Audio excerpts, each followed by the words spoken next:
Madhavi by Dr. Vanitha Vaidilingam. Chapter 1. The Curtain Rises. The court of the Chola king shimmered with opulence, alive with the murmurs of nobility and the heady scent of burning incense. Golden lamps twinkled against the polished marble, casting long, sinuous shadows as courtiers settled in for the much anticipated dance performance. From invisible musicians, gentle seductive music filled the air. It began softly, like the first of a breeze before the monsoon. A deep murasu, a drum, set the rhythm, slow, measured beat echoing through the hall. The yal, a harp, followed its silken strings plucked with care, weaving resonant threads through stillness. The music rose gradually, unfolding in layers. Then came the flute, high and clear, spiraling upward in playful, fluid melodies that seemed to beckon something or someone. Percussion joined in, sharper and more insistent now, cymbals shimmering through the soundscape, while the parai, Indian dole drum, throbbed with rhythmic precision, creating a pulse that held the entire court suspended between stillness and anticipation. Every note, every beat was deliberate, not merely entertainment, but an invocation, a call to the senses, a preparation of the spirit. The musicians were not simply accompanying the dance, they were conjuring it. Their music became a curtain of sound through which Madhavi would soon emerge, transforming the court into a sacred performance arena. The instruments spoke in tones of grandeur and refinement, heralding not just a performance, but the arrival of an artist whose presence demanded awe. Kannagi sat beside her husband, her heart swelling with love and pride. She still revelled in the warmth of his presence, the joy of calling him hers. Kovalan, the esteemed young merchant, was not only handsome and wealthy, but known for his wisdom and character. She often marveled at her good fortune. How had she been blessed with such a wonderful husband, she thought. Suddenly, the music swelled in a sparkling crescendo, and Madhavi stepped into the hall, a vision of beauty and grace. As she moved onto the polished floor, an almost intangible energy rippled through the hall, draped in ethereal silks that shimmered like waves of an ocean, adorned in gold that emphasized her every curve. She was a vision of divine beauty. And then the music changed, deep drum beats echoing like a heartbeat, the Veena's notes weaving spells in the air. Every eye remained glued on her as she moved. Kannagi had heard of Madhavi's beauty and talent, but nothing had prepared her for this. The court fell into an enraptured silence as the dancer's sensuous movements painted stories in the air, Radha longing for Krishna, Parvati surrendering to Shiva's embrace. Yet, it was not merely the grace of the performance that held Kannagi breathless, it was the emotional truth that radiated from every gesture, every glance. Madhavi danced not just with her body, but with her soul. She lived the moment.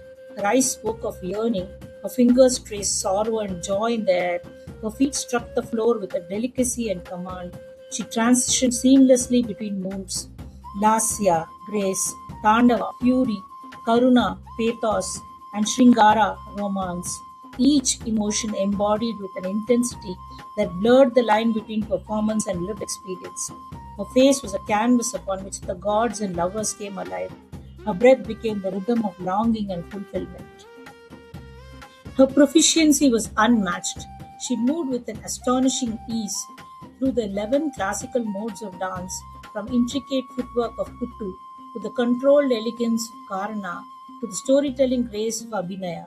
Her mastery was not only in form but in transition, the way she metamorphosed from the coy shyness of a maiden into the fierce strength of a goddess. It was like watching water take shape and then dissolve again. Every motion was precise, every stance rooted in years of discipline, but the effect was never mechanical. It was fluid, alive, transcendent. In that moment, Madhavi was not merely a courtesan performing things, she was art itself, untouchable, luminous, and devastatingly human. Kannagi watched, transfixed. But it was not the dance that unsettled Kannagi, it was Kovalan. His body had gone taut. He was holding his breath, His dark eyes, which once held warmth and tenderness when they looked at her, were now ablaze with something else, something raw, consuming, and unfamiliar. At first, Carnegie told herself she was imagining things. She turned to him, searching his face, expecting to find the usual flash of amusement or admiration that he often showed in gatherings. But what she saw instead made her gasp. His lips were slightly parted, his hands clamped on his lap, his entire being strung stiff, as though Madhavi's every movement had bound him in an invisible spell. Carnegie tensed. 100 other men in the court wore the same expression, yet it was Covalent's gaze that sent an icy tendril of fear curling around her heart.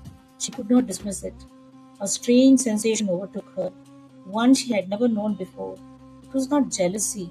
She was not foolish enough to believe that her husband would never find another woman beautiful. It was something far more terrifying, an unknown, unnameable dread that nibbled at the edges of her heart, whispering of something irretrievably slipping away. She clasped her palms together, pressing her nails into her palm. No, she mentally admonished herself. Covalent was hers. Theirs was a marriage built on trust, on love. He would not betray her. He would not allow a moment of fleeting fascination to come between them. She forced herself to look away from Covalent and instead focus on the dance. Madhavi was breathtaking, there was no doubt about that. But beauty alone could not shake the foundation of a marriage.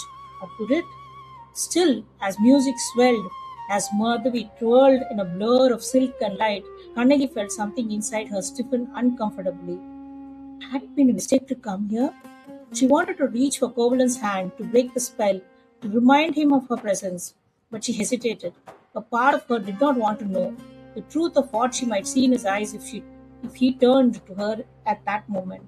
So she remained still, her back straight, her face serene, but inside the first fissure had begun to form. Fear straddled her heart and made breathing a torture. She could hardly wait for the dance to end and for the opportunity to drag Covalent away to the safety of their home.